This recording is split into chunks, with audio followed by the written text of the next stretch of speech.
Let me introduce Kino by Haruki Murakami.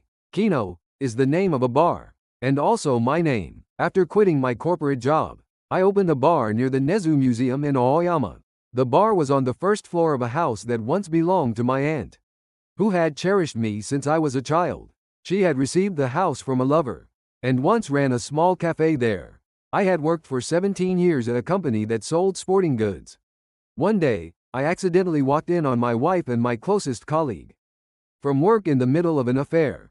That very day, I left the house and also quit the company. I had believed our marriage was going well. Although I was deeply shocked by the betrayal, strangely, I felt no resentment or anger toward either my wife or my colleague.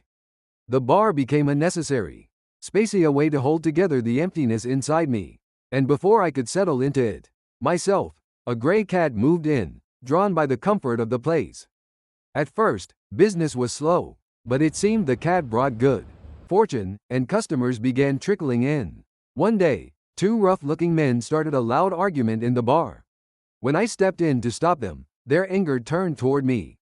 A regular customer stepped between us and said, "Excuse me," diffusing the situation.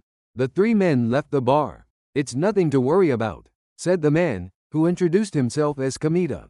That was the first time I learned his name. A week after that incident, on a rainy night, I slept with a female customer. She later confessed she had cigarette burns on parts of her body she couldn't easily show. Before I realized it, summer had ended, and autumn had arrived.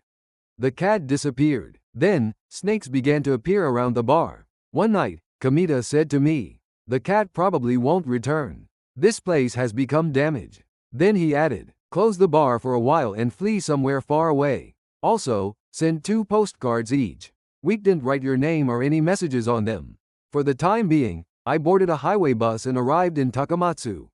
After spending 3 days there and another 3 in Kumamoto, the alienation from the real world became unbearable.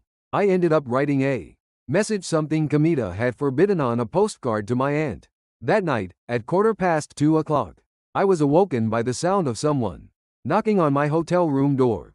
Sensing danger, I stayed silent, hoping it would pass. But the knocking continued endlessly. It was as if it were knocking on the door to my soul.